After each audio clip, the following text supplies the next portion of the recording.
ada. Yuk, ambil di kantor, di kantor.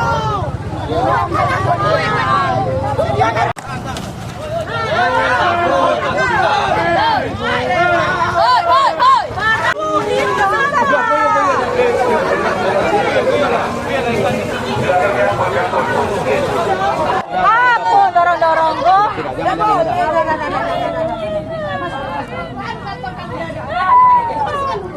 Iya.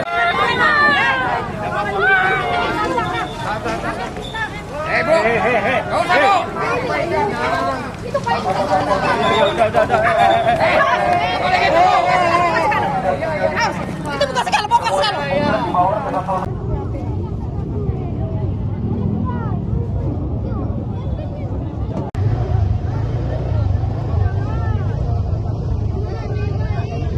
Pelanggaran toko tetap dipanggil. Toko Yetra dengan toko aneh dipanggil nanti. Mobilnya.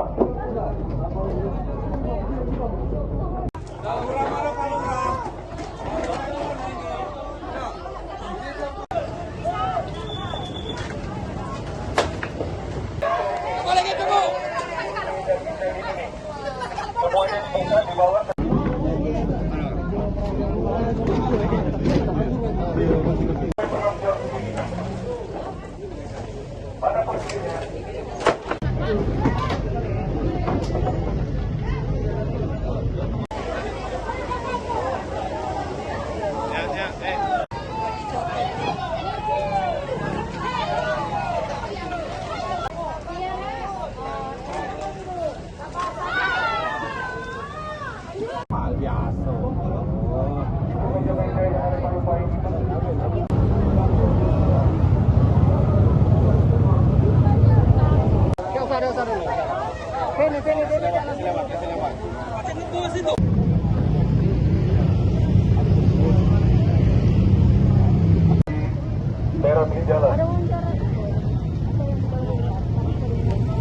Ayolah, ini kan kota ini milik 408.000 penduduk Kota Bengkulu. Ada pengunjung-pengunjungnya juga.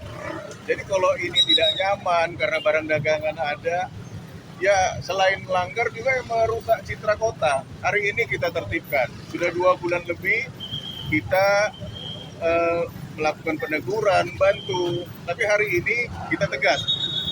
Kita akan bawa semuanya ke Satpol PP Kota Bengkulu. Kita izin berorganisasi, Pak. Kita punya izin berorganisasi. Tidak ada. Dan itu dari lembaga dikti sekalian. Aparat kampus kekurangan keamanan sehingga dihadirkan. Ibu, saya bilang kerja saya di sini, saya bagi saya di sini. Pak, ini kan juga kampus. Tadi udah kami di sini. Iya, saya paham, Pak. Saya paham betul. Tapi saya bilang mahasiswa. Pak, kan dari tadi kan Bapak ini yang masuk. Kenapa Bapak ini nggak bisa gimana?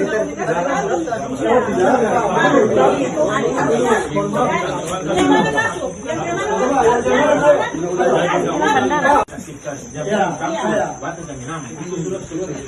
Iya kan, tadi kan pas masuk, pas bilang kenapa dari tadi pas tidak mau bilang kita dulu panggilan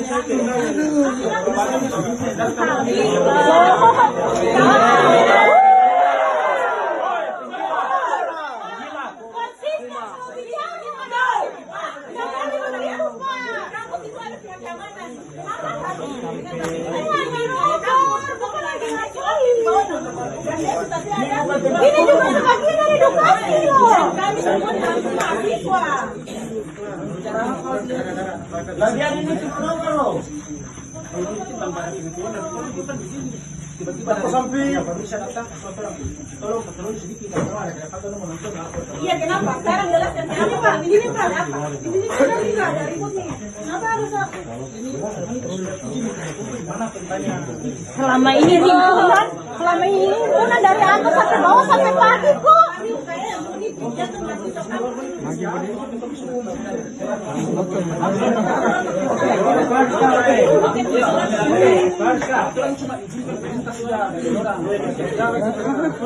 Berdalih dengan surat izin. Aduh.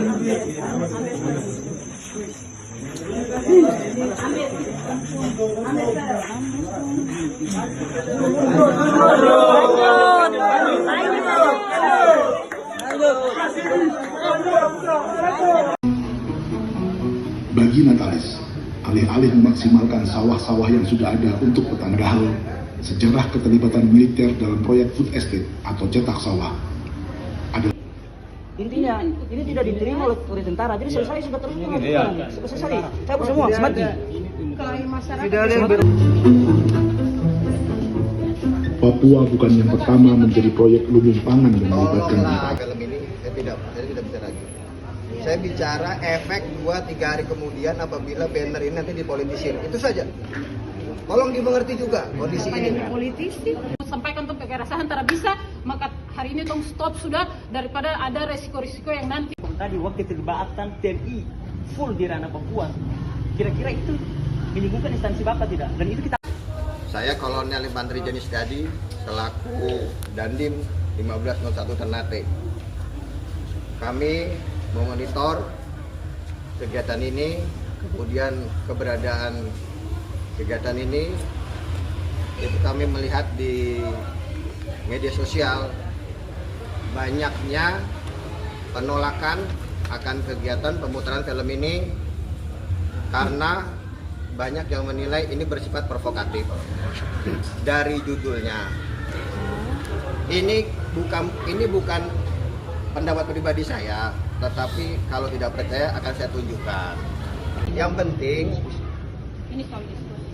kalau mau diskusi silakan diskusi. Saya tidak akan mencampuri tentang diskusi. Saya hanya tidak ingin yang tadi karena ada bannernya yang dinilai oleh banyak orang itu provokatif. Lebih baik kita saling menjaga sehingga tidak terjadi hal tersebut. Dugaan selanjutnya mungkin saat ini tidak, tapi 2, 3, 4 hari kemudian kan bisa saja. Jadi kita sepakat ya keterlibatan TNI untuk kerusakan Papua ya, kita diskusi ya. Kalau mau diskusi silakan, apapun isinya silakan. Siap. Ini adalah film ini. Kalau film prestasi apa yang diskusikan? Jadi kita inginkan bahwa film ini tetap lanjut karena ini adalah produk jurnalis. Kita teman-teman jurnalis yang lain maupun produk jurnalis itu juga dilindungi oleh negara. Aji Ternate mengecam tindakan aparat TNI yang dinilai telah melakukan intimidasi terhadap kegiatan sipil yang sah dan terbuka untuk umum. Menurut kami, pemutaran film dokumenter dan diskusi merupakan bagian dari kebebasan berekspresi serta hak warga untuk memperoleh informasi sebagaimana dijamin dalam demokrasi. Aji menganggap bahwa ini bukan sekedar pembubaran nobar film, tetapi bentuk nyata intimidasi terhadap ruang demokrasi dan kebebasan berekspresi warga. Aparat tidak seharusnya menjadi pihak yang menentukan karya apa saja yang boleh atau tidak boleh ditonton oleh masyarakat kita saat ini, karena kita tahu bahwa masyarakat kita saat ini sudah sangat melek informasi. Mereka juga bisa membedakan mana informasi yang hoax dan fakta, dan film dokumenter yang disutradai oleh Dandi Laksono ini merupakan karya investigasi produk jurnalistik yang seharusnya kita bisa mempertanggungjawabkan karya ini untuk dipublikasi secara umum, dan masyarakat juga bisa tahu bagaimana kondisi Papua saat ini, karena mungkin kondisi Papua saat ini menjadi bom waktu untuk kita Maluku Utara, karena Maluku Utara juga saat ini kita diperhadapkan dengan hal yang sama soal perampasan ruang, perampasan ruang masyarakat adat, dan kondisi yang sama di Papua mungkin akan terjadi di Maluku Utara saat ini. Mungkin itu, terima kasih. Gak sempat baca? Dengerin aja. Klik icon text to speech, gak pakai ribet di okezone.com.